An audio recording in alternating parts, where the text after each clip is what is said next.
በስመ አብ ወወልድ ወመንፈስ ቅዱስ አሐዱ አምላክ አሜን።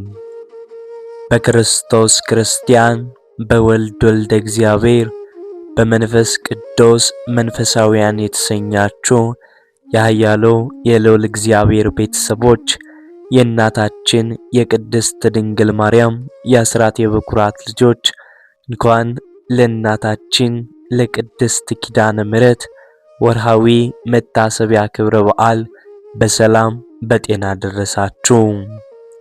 ዝክር ሚዲያችንን ቤተሰብ ካልሆናችሁ ሰብስክራይብ፣ ላይክ እንዲሁም ለሌሎች እህቶችና ወንድሞች ይህ ቃለ እግዚአብሔር እንዲደርሳቸው ሼር በማድረግ እንድትተባበሩን ስንል በልዑል እግዚአብሔር ስም በትህትና ቃል እናሳስባለን። ከእናታችን ከቅድስት ኪዳነ ምሕረት ረድኤቷን በረከቷን ምልጃዋን ታሳድርብን ዘንድ የልዑል እግዚአብሔር መልካም ፈቃድ ይሁንልን። አሜን።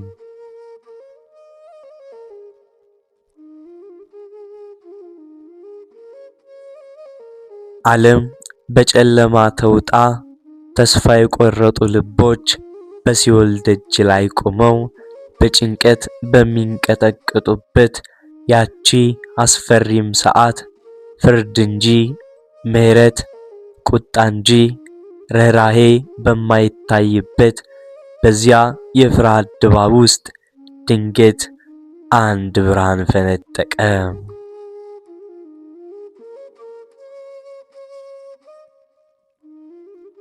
ያም ብርሃን የሰማይና የምድር ጌታ የፍርድ ዙፋኑን ትቶ ስለ ሰው ልጆች እንባም ሊያብስ ዝቅ ያለበት የእናትነት ፍቅር ከፈጣሪ ቃል ኪዳን ጋርም የተገናኘበት ድንቅ ታላቅ ምስጢር ነው።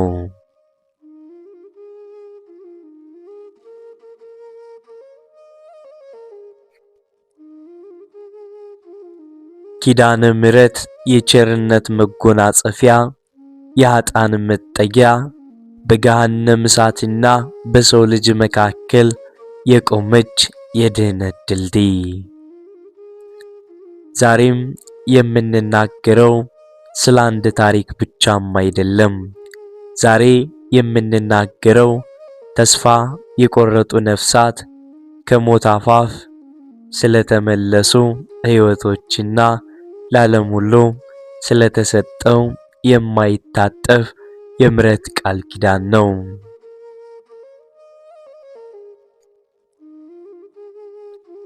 ይህም ቃል ኪዳን እንዴት ተጀመረ? በፈጣሪና በእናቱ መካከል የተደረገው ያ ልብ የሚነካም ንግግር ምን ነበር? ይህንን ታሪክም ስትሰሙ በውስጣችሁ ያለው ጭንቀታችሁ ሰላም ያገኛል፣ ፍርሃታችሁም በተስፋ ይተካል።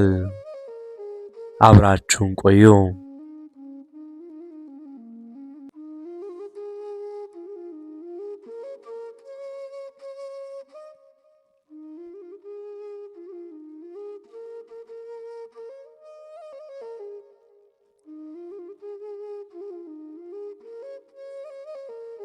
የእመቤታችን የቅድስት ድንግል ማርያም የምሕረት ቃል ኪዳን የሚያገለግለው በሃይማኖትም ጸንተው በመልካም በቅድስናም በመትጋት ለሚደክሙ ለኃጥአን ነው።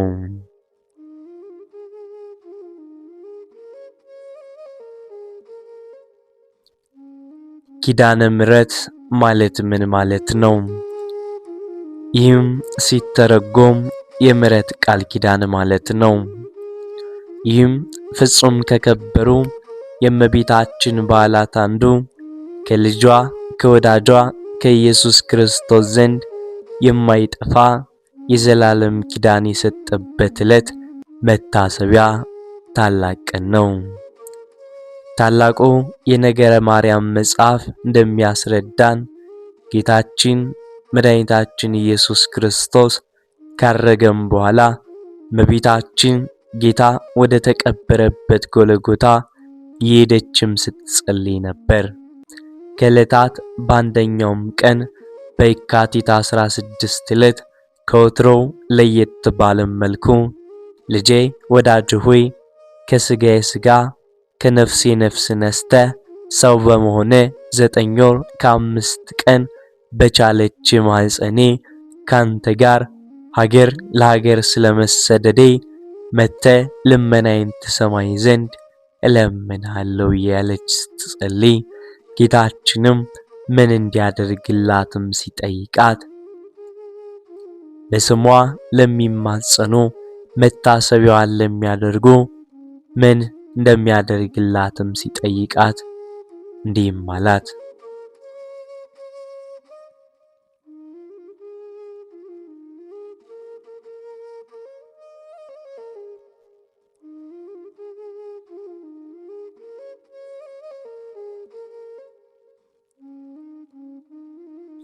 ጌታችን መድኃኒታችን ኢየሱስ ክርስቶስም ማልኩ ለኪ በርእስየ ወአቡየ ወመንፈስ ቅዱስ ሕያው ብሎ በየካቲት 16 ቀን ዕለትም ቃል ኪዳን ገብቶላታል።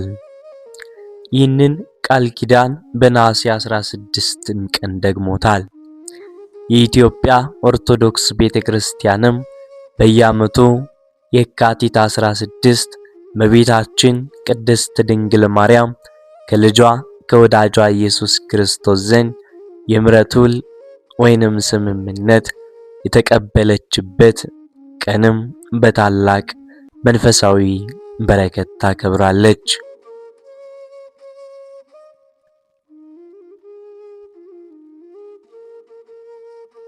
ይህ በታላቅ ድምቀት የሚከበረው የኪዳነ ምሕረት በዓል ቀድሞ ለነበሩ ኪዳናት ኪዳነ አዳም፣ ኪዳነ ኖህ፣ ኪዳነ አብርሃም፣ ኪዳነ ዳዊት መደምደሚያም ነው። ለዚህም የማያልፍ የምሕረት ቃል ኪዳንን ስለገባላት ኪዳነ ምሕረት የምሕረት የይቅርታ መሐላ ውል ስምምነት እየታሰበ በመዝሙር በማህሌትና በቅዳሴም ይከበራል። ምዕመናንም በዚህች ዕለት በረከትን ከእመቤታችን ከቅድስት ድንግል ማርያም ይቀበላሉ።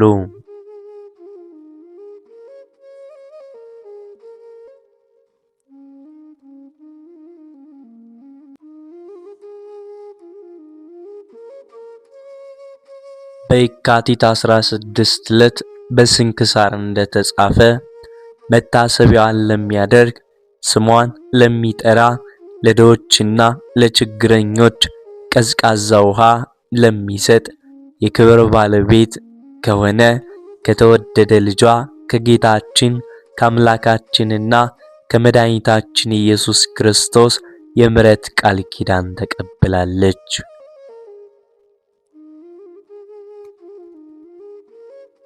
በእመቤታችን በቅድስት ድንግል ማርያም የምሕረት ቃል ኪዳን ውስጥ ስምሽን የጠራም ሲል በጸሎቱ በእርሷ የተደረገለትን የአምላክን ቸርነት እያሰበ ዘወትርና እስከ ሕይወት ፍጻሜ በእምነት ጸንቶ በጎ ምግባርን እየፈጸመ ስሟን የሚጠራ ይድናልና ማለቱ ነው። ቅዱሳን የሰው ልጆችን ልመና እንደሚያቀርቡ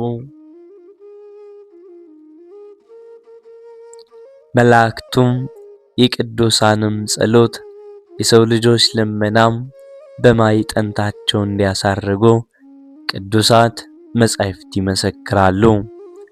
ነቢዩ ኤልሳዕም የነቢዩ ኤልያስን ስም እየጠራ በመጸለዩ በረከትን አግኝቷል።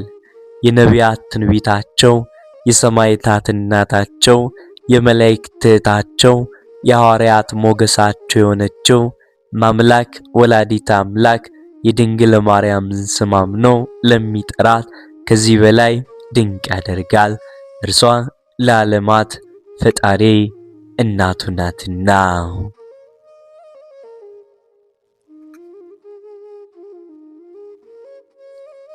ዝክርሽንም ያዘከረ ይህንንም ሲል በእርሷ የተደረገለትን ድነት እያሰበ በስሟም ለተቸገረ የሚመጸውት የዘላለም ሕይወትን ያገኛል ሲል ነው። እርሷን እናት ብሎ ያመነና የጠራት ልጇንም ወልዷል ብሎ ያምናል ይጠራልና። ይህ ቃል ፍጹም እውነት ነው። የአምላክ እናት ብሎ ዝክሯን የሚያዘክር ልጇን አምላክ ብሎ አምኗልና ዝክርሽን ያዘክርም ይድናል የሚለው ቃል ጽኑ ነው። ለቤተ ክርስቲያን አገልግሎት መባን በስሙ የሚሰጡትንም እንዲሁ ነው። ስም መጥራት የማመን የመታመን መገለጫም ነው። ዝክርን ማዘከርም በእምነት የሚደረግ የትሩፋት ሥራ ነው። በቅዱሳን ስም የክርስቶስን ቤተ ክርስቲያን ማሳነጽ ደግሞ ከሁሉ የከበረም የጽድቅ ሥራ ነው።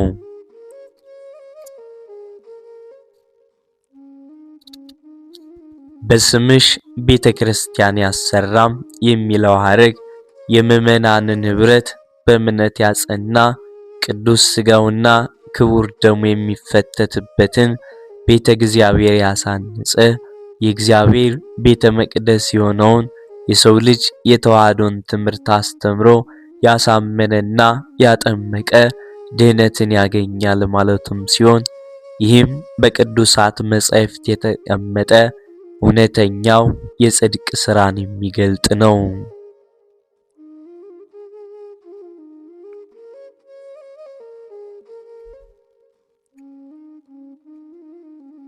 ቅዱስ ገብርኤል መልዕልተ ጸጋ ብሎ ያመሰገናት ድንግል የአምላክ እናት እንዲሁም መልዕልተ ፍጡራን በመሆኗ በቅዱሳት መጻሕፍትም ለእስራኤል የማልኩላችሁ መሐላ የገባሁላችሁ ቃል ኪዳንም ይህች ናት። እንዲሁም በቅዱስ ዳዊት ነኪር ነገሮ በእንቲአኪ ሀገረ እግዚአብሔር የእግዚአብሔር ከተማ ሆይ ስላንቺ የተነገረው ነገር ድንቅ ነው እንዳለ መዝሙረኛው ዳዊት መዝሙር 86 ከቁጥር 3። የእመቤታችን ቃል ኪዳን ከሁሉ ኪዳናት ልዩም ነው። መልዕልተ ፍጡራን የሆነች በቤታችን ከተመረጡትም ሁሉ በላይ የተመረጠች ናት። በዚህም ፍጥረታት ሁሉ ተስፋም የሚያደርጓት ምክንያተ ድኂን አማናዊት የድኅነት ዓለም ተስፋ ናትና ከሁሉ ኪዳን በተለየም ኪዳነ ምሕረት ተብላም ትጠራለች።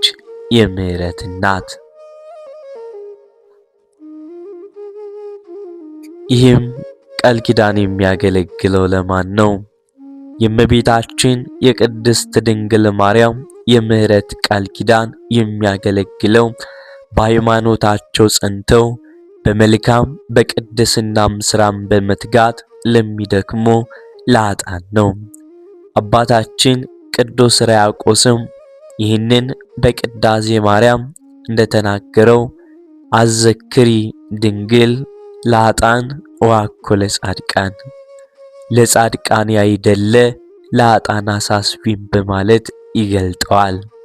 አባ ጽጌ ድንግልም በማኅሌተ ጽጌው ሶበሰ ኪዳነኪ መከነያተ ድኂን ያሎ ፈለገ እሳት ወደይን እማስጠመ ኩሎ፣ የድኅነት ምክንያት ቃል ኪዳንሽ ባይኖር ኖሮ የጥፋት እሳት ባጠፋን ነበር በማለት የእመቤታችንን ቃል ኪዳን አማናዊነት ይገልጠዋል። ነገር ግን የእመቤታችን የምሕረት ቃል ኪዳን አለና በእርሱ ድነትን እናገኛለን በማለት በጎ ምግባርን ትሩፋትን ከመስራት ቸል ማለት አይገባም። እርሷ የሚላችሁን አድርጉ እንዳለች ልጇ የሚለንን ለማድረግና ባልቻልነው ነገር ደግሞ የእርሷን አማላጅነት እንጠይቃለን።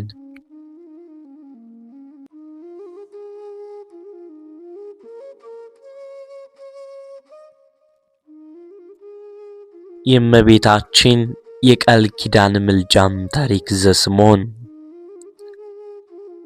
አባታችን አባ ሕርያቆስ በቅዳሴ ማርያም ለንጹሐን ሳይሆን በኃጢአት ለተዳደፍነው ለደካሞች የእመቤታችን ቃል ኪዳን መድኃኒት ምሕረት ነው ብሎም እንደገለጠው በተአምረ ማርያም ከተመዘገቡትና የእመቤታችንን አማላጅነት ከሚያሳዩት ድንቅ ታሪኮች መካከል አንዱ ነው። በዚህች ዕለት በየካቲት 16 የሚነገረው የስምዖን ወይንም ብዙዎቻችን የምናውቀው የበላይሰብ ታሪክ ነው። በላይሰብ አስቀድሞ ቅምር በምትባል ሀገር በአብርሃማዊ ኑሮ የሚኖር ደግ ሰው ነበር።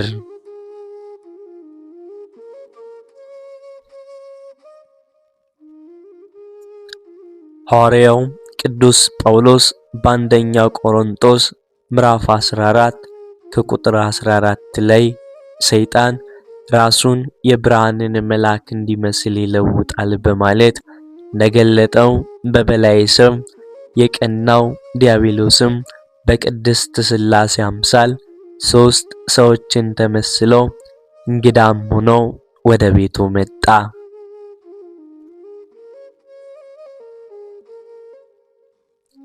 በላይሰብም እግዚአብሔርን ያስተናገድኩ መስሎት በደስታ የሚያማረ ምንጣፍ ጎዝጉዞ ወገቡን ታጥቆ የሰባውን ፍሪዳ በመስዋዕት አስተናገደው።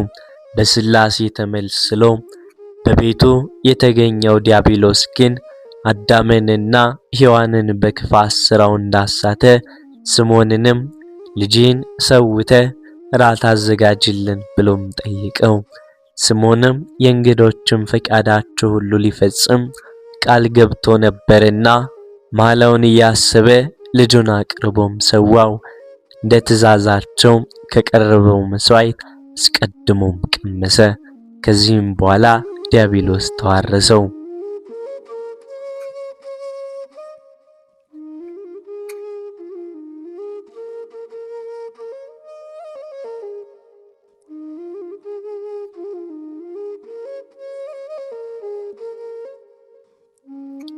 በላይሰብ የልጁን ስጋም በመብላቱ ጠባዩም ተለውጦ ከዚያም በኋላ ቤተሰቦቹን ጨምሮ 78 ሰዎችን በልቷል። በላይሰብ የሚለው ስያሜውም ከዚሁ ታሪክ የምንረዳው ሰውን የሚበላ ማለት ነው። በዚህ ሕይወት ሲዘዋወር ሳለም ሁለንተናው በቁስል የታመመም ሰው ተመለከተ። ይህም ሰው በላይሰብን አምላክን ስለወለደች ቅድስት ድንግል ማርያም ብለ ውሃ ጠጣኝ ሲለው በላይሰብም ልቡ ራርቶ ወደ ልቡናው ተመልሶ ለድሃው ያለውን ውሃ ሰጠው። ይህም በላይሰብ በመልካም ሥራ ደካማ ሲሆን ነገር ግን የሃይማኖት ልብ እንዳለው የሚያሳይ ነው። በላይሰብ ከሞተም በኋላ ነፍሱ በፈጣሪ ፍርድ ቆመች። ስትቆም ጨለማ የለበሱ ሰይጣናት እቺስ ነፍስ እያስፈራሩ ወደ ሲኦል ወሰዷት። እመቤታችን ግን ልጄ ወዳጄ ማረልኝ ስትል ለመነችው።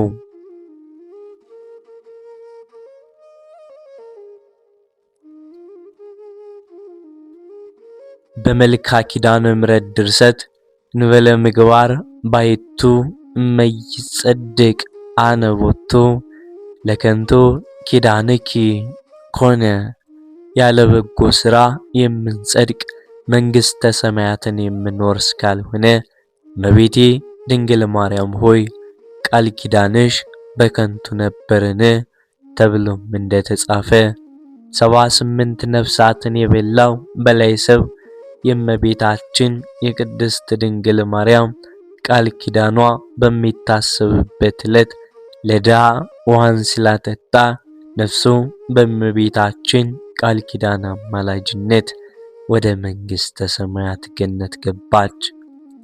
እግዚአብሔር አምላክ እንኳንስ ለድህነት ዓለም ለመረጣት ማዛ ንጽሕናዋን ቅድስናዋን ለወደደላት ለእመቤታችን ድንግል ማርያም ይቅርና እግዚአብሔርን ከማያውቁ ከአሕዛብ ወገን ከሆነች ከናናዊት ሴት ስለ ልጇ ብትለምን ምሕረት የባሕሪው ነውና በልመናዋ ልጇን ምሮላታል። ቅድስት ድንግል ማርያም ለሁላችን አማላጅ ናት። በቀራንዮ ተሰጥታናለችና ለልጇ ምሕረት የምትለምን አዛኝት እናት ናት። ሊቁ አባ ሕርያቆስም በቅዳሴ ማርያም ላይ ወዮ ይህ ነገር እጹብ ድንቅ ነው፣ የቀድሞ አባቶች ከሞት ወደ ሕይወት የተሸጋገሩብሽ ድልድይ ሆይ፣ ከምድር እስከ ሰማይ የምትደርሽ መሰላል ሆይ፣ የፍጥረት ሁሉ መጀመሪያ ባንቺ ታደሰ፣ ከገነት በተሰደደም ጊዜ የአዳም ተስፋው አንቺ ነሽ በማለት እመቤታችንን ለፍጥረት ሁሉ አማላጅ መሰረተ ዲን መሆኗን መስክሯል። አፍጣኒተ ረድኤት ማርያም ፍጥነሽ የምትደርሽ ጌታችን በወንጌል እንደተናገረው እናንተን የሚቀበል እኔን ይቀበላል፣ እኔንም የሚቀበል የላከኝን ይቀበላል። ነቢይን በነቢይ ስም የሚቀበል የነቢይን ዋጋ ይወስዳል። ጻድቅን በጻድቅ ስም የሚቀበል የጻድቁን ዋጋ ይወስዳል። ማንም ከነዚህ ከታናናሾቹ ላንዱስ ቢሆን ቀዝቃዛ ጽዋ ብቻ በደቀ መዝሙር ስም የሚያጠጣ እውነት እላችኋለሁ ዋጋው አይጠፋበትም። የበላይ ሰው ሕይወትም እግዚአብሔር አምላክ የምሕረት አምላክ እንደሆነ በምክንያት በመረጣቸው ላይ አድሮ ለኛም ለልጆቹ የሚሰጠው ምሕረት መገለጫም ጭምር ነው።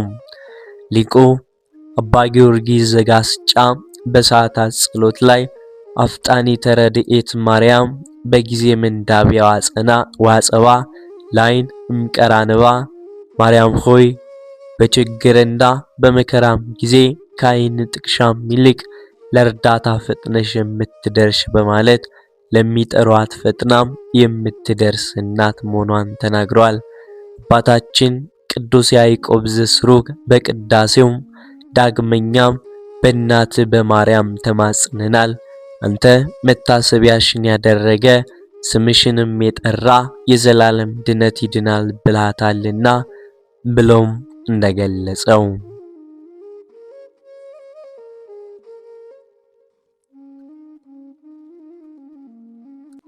ዛሬም ስሟን ጠርተው ለማይጠግቡ ሲያወድሷት ለማይሰለቹ ዝክሯን በማዘከር መታሰቢያዋን በማድረግ ዘውትር ታምሯን በመስማት በማሰማት ለሚተጉ መቅደሷን ለሚሰሩ ፈጥናም የምትደርስ ይቺ አፍጣኒተ ረድኤት ናት። በአጠቃላይ በየዓመቱ በዚች በየካቲት 16 ቀን የምናከብረው የኪዳነ ምሕረት በዓል እመቤታችን ቅድስት ድንግል ማርያም ከልጇ ከወዳጇ የምሕረት ቃል ኪዳን የተቀበለችበት ነው። በዚህ ቃል ኪዳንም የምንጠቀመው እኛ ልጆቿ ነንና ስለ ቅዱሳኑ ብሎም የሚምር ስለ ምሕረት ቃል ኪዳኗም ሲል እንዲምረን በቅዳሴም ዘውትር ስሟን እያነሳን ንጽሕት ድንግል ሆይ ለነፍሳችን ይቅርታን ያደርግልን ዘንድ ኃጢአታችንንም ያስተስሪልን ዘንድ ወደ ጌታችን ለምኝልን እያል እንለምናታለን። ቅዱስ ኤፍሬም በውዳሴ ማርያም 64 ጊዜ ቅድስት ሆይ ለምኝልን እያለ ቅዱስ ያሬድም በአንቀጸ ብርሃን 13 ጊዜ ቅድስት ሆይ ልጅሽ ይቅርታውን ያድለን ዘንድ ለምኝልን እያለ እንዳመሰገናት እኛም በአባቶቻችን ፈንታ የተወለድን ልጆቿ ዛሬም እስከ ዘላለሙ ቅድስት ሆይ ለምኝልን ብለን እንማጸናታለን። ከእመቤታችን ከቅድስት ድንግል ማርያም